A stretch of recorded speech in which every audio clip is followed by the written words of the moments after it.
What's up, crew? Welcome to another video. My name is John Connie, aka Big Man Syndrome, and yeah, I know I'm really inconsistent with my videos.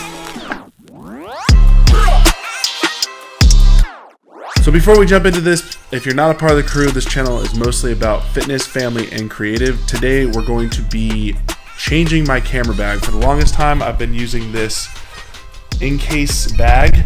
It's not terrible, it's been great. It's just a little bit small for the applications that I use it for, and then it just lacks the heavy duty feel that I need as a big man carrying around a lot of heavy equipment. So what I ended up getting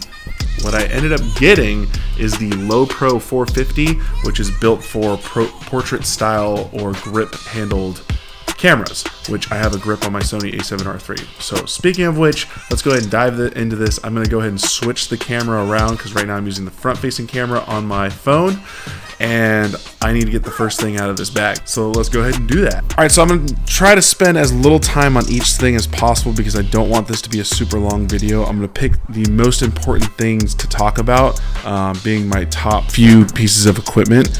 Excuse all the Easter stuff. We had Easter. That little one is chilling. But the first things first, and this is part of the reason why I upgraded the backpack, is if you can tell just by looking at it, that's a very small pocket. And for this new backpack, that top end is huge.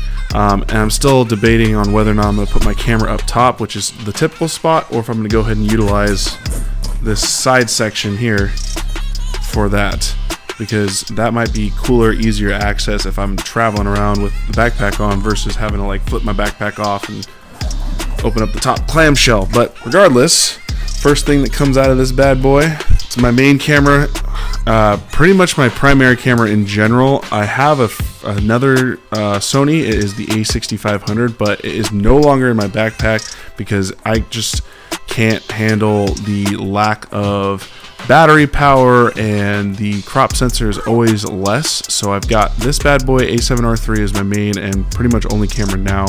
Probably gonna just end up renting a secondary a7R III when I do traveling gigs. Mounted on this is the 16-35 GM 2.8 f-stop, and then it, like I said, it has the grip on there for 2 batteries. Makes it harder to fit into that smaller section. So it also has a secondary mount for the Manfrotto ball head, or is that Manfrotto? That's not Manfrotto. What is that? Anyways, so to make this guy complete, we obviously have a small Rode Micro.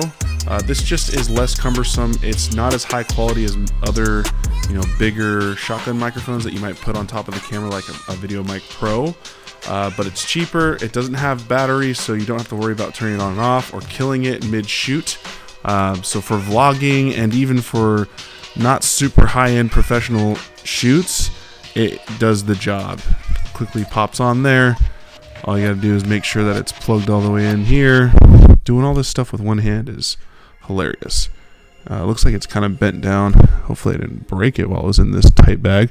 Another reason why I need a bigger bag, because like that barely fit shoved into this little corner. But now that that's ready to use, I'm gonna go ahead and switch to that main camera. So alright, so with that out of the way, now I can use my main camera that I use for just about everything, whether I'm vlogging, shooting for a client, or taking pictures of my kids. I keep this thing on me pretty much anytime I think I'm gonna shoot some content. What I was just using was my iPhone XS. Is that it? XS? Max. No, I didn't get the Max. I didn't get the big one. And then it has the Video Micro Me, or Video Mic Me, which is a lightning cable version of their microphone. It also comes with this big windscreen, or dead cat, in case it is windy outside and you want to kill some noise. But this is gonna be sort of my in a pinch, gotta get some content camera in case I don't have my big one. Not my number one choice. This is always going to be my number one choice, but this is definitely, the best piece of equipment is the one that you have on you, so never forget that. This little guy has been in the front pocket, and it creates a weird bulge. That's something else that's gonna transfer over. One more thing I'm gonna grab so I don't have to hold this heavy camera this whole entire time is my current tripod. Well, monopod, but it has a base to it. It is attached to the side of this, which, looking at the backpack right now, I'm not sure where it would go while traveling, but the coolest thing about this backpack, if you've never seen it or noticed, it has all these little like loops that you can attach to, so it's expandable beyond belief. Like you can already see this, I didn't mean to have it on here for the video, on there with a D-ring. So there's a lot of different attachment points on this bag, even from the side here. So I will figure something out. But with that out, I'm gonna go ahead and mount the camera. All right, so let's go ahead and run through some things really quickly before I open up the main section. And to be honest, I don't know if I'm going to repack this bag on camera because that just will create an even longer thing. So consider this video a what's in my bag as a professional videographer, as well as sort of my top 5 items that I carry with me everywhere I go. No matter what I'm shooting, I will always have these 5 things. So first 2 have already come out. That's my A7R3 with the grip and the top mic. I consider that one thing because it is a unit, as well as my 16 to 35 millimeter. The second thing is the monopod with a foot on it, so that can be my tripod. It's very, very discreet. It's not something that's going to be spread out and in the way if I'm anywhere, and I can turn it into a monopod, reducing its footprint even more, and it just allows me to be anywhere with it. The tripod, you got to fold the legs in, you got to like reposition it. This thing, you just twist a little spot and you can drop it up and down. Drop it up and down. So anyways, a couple of little things. I don't really try to bring it everywhere, but GoPro Hero 5, which I hope to upgrade soon to the 7, I believe they're on, with the internal stabilization, really awesome camera, and then a pole mount. This is really, really versatile. There's a lot of different applications that you can attach this to with simply the pole mount. And then I have a bunch of other attachments and screws in this bag. This is sort of a mixed bag of things, whether it be threads and such. Not always in my bag, but if it fits, it ships. I've obviously got battery charger for the A7R3 batteries that are in there. That pretty much goes in the bag all the time. Obviously so I can recharge batteries. This is no longer going to be in my camera bag. This is for the A6500. Like I said, that's no longer going to be in my bag all the time because it is just unreliable. I guess I'm going to put this in the drawer by my thing. Right now, the A6500 is hooked up to the wall, never ever has a battery in it, and it is my webcam. That is about as good as it's going to be for me. I have this guy. It recharges some AA batteries, which is what my recorder runs on. I switched to this because every time I've done a session with the recorder, it's died in that session. And these not only last a long time, but I have 2 sets so that one can be charging while I'm using the other if I need to. Kind of emptying the bottom side of the bag. These are some miscellaneous cables for my new headphones. Literally the best headphones I've ever owned, which if they weren't so big and bulky, I would have them on the road all the time. And let's go ahead and pull these out. So I'm gonna go ahead and throw this into the bucket of my camera. I always have my 50, and I most of the time will have my 85 as well. They're both the same aperture, I believe, 1.8. And when you crop in with the A7R3, I believe a 50 turns into an 85. So I'm gonna throw that in with the fact that, you know, I have my camera, I gotta have my lenses with it. These are the only lenses that I own that are Sony 85, 50, 16 to 35. The next thing on the list that I will always have on me when I'm traveling or with shoots is going to be my small HD, what is this, Focus 5? Focus? This thing has been very, very reliable. It's super, super bright, even outside. Been somewhat of a challenge for those of you who shoot on Sony.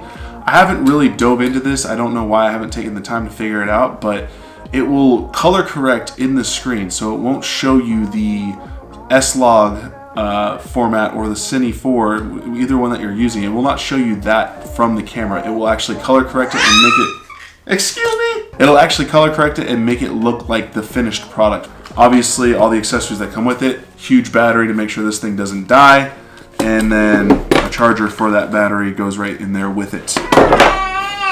Camera, lenses, all the stuff that goes with the camera, tripod or monopod, and then small HD focus.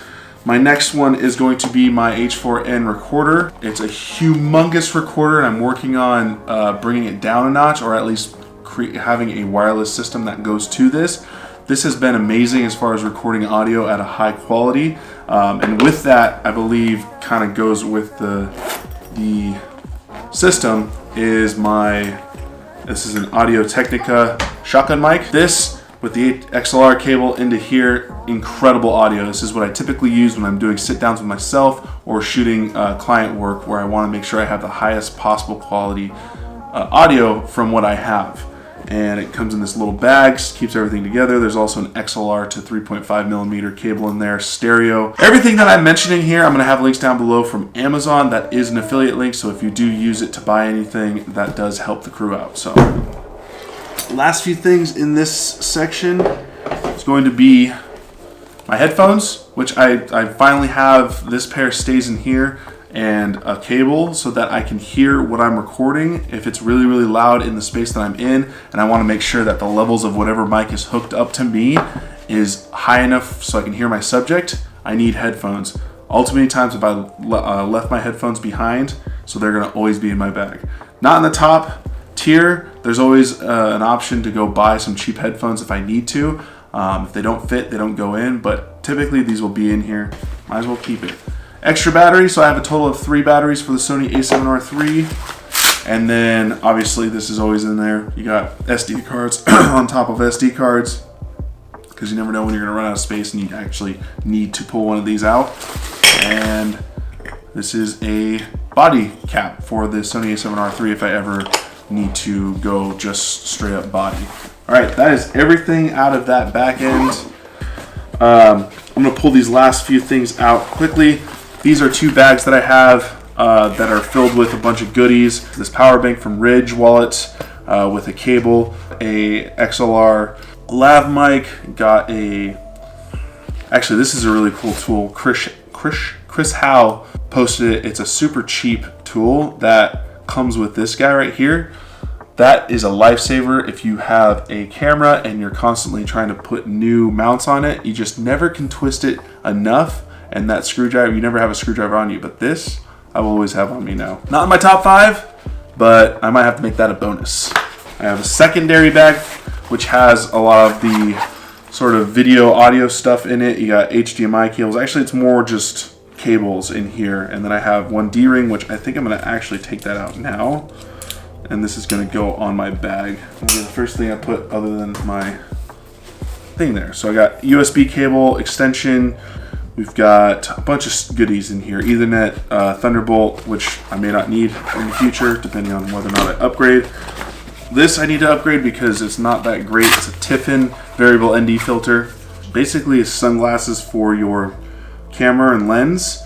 If it's super bright outside and you want to shoot at a low f-stop without adjusting your shutter speed, which makes your footage look choppy, this is the way to go. You put it on max level at high noon, and all of a sudden, you're not blown out at 1.8 aperture. What else do we have in here before I pull up the last of the top 5? Ooh, we got some random stuff down here. So we got a chest mount for the GoPro, box of tissues. This is a tool that I meant to use a lot more, but it's a cool sphere. You can get a cool effect out of that. Lens cleaning cloth, which randomly in the wrong pocket. All right, last but not least, and the 5th thing that I will always have in my backpack, which is important for a traveling videographer for clients or themselves, is a laptop. This is my MacBook. It's a 2012 edition, I believe. MacBook Pro 15-inch. It is underpowered for what I do, and like I said, it may or may not be in my bag for long. I might be upgrading to a PC that has a lot more power, but I'm still debating with myself of whether or not I want to spend the extra $1,000 to just upgrade to the MacBook, the newest one with an i9. The advantage of a MacBook being metal is that it reduces heat, getting a little bit hot when you're using it like I do, but the graphics card is not the best in Apple's, and for me to have a symbiotic environment in my in my editing life, I need to have a PC, because when I travel and I work on some stuff and then I get home and I want to put that on my PC, it's really, really difficult to do that from Mac to PC. There's a lot of different things that need to happen, or that I need to purchase, or that I need to do for it to read correctly. Whenever I've done it in the past, all of the clips just get misaligned. Audio is no longer working with the certain clips, and whatever I edited has shifted over like seconds, and it just does not work. So at any rate, I will always have a laptop, because if I'm traveling and I'm providing a service, I need to be able to do things fast. And one of the services that I offer as a videographer is turnaround. I will shoot and edit within 24 hours. I had hundreds and hundreds of examples of me doing my daily vlog, so I want to try to do that for other people, whether it be vloggers or companies who don't realize that that is an option in this industry. So that's everything in my bag. I'm gonna now go ahead and pack this. Thanks for watching. I hope you enjoyed it. If you're new, join the crew, and if you're not new, tap and go that like button, leave a comment, share this video. Those are things that help grow the crew. And until the next one, I'll see you later, crew. Ba-da-ba. And like I said, everything in here will be down below in the description. I will link my top 5 and any honorable mentions. That little tool that Chris Howe mentioned, I will have that link down below as a bonus, always in my bag, because that thing will always be. I actually ordered 2. I have one at my desk and in my bag. Just realizing I forgot this top pocket here. This is where I was saying I hold the video mic me, and then I also have this guy, which I don't use often because it's a very weak point to be holding the camera, especially if it's heavy, but I do use it every once in a while when it's on a tripod, because it has all these thread mounts. I got this stuff in the pocket, some quick to access things that are also in these little bags, but if I just want to grab them really quick, like a short micro HDMI, I've got my iPhone headphones things that are lightning cable only. I have an audio cable there, which I forgot that I had in here. So kind of random stuff, and then this is to the GoPro, but yeah.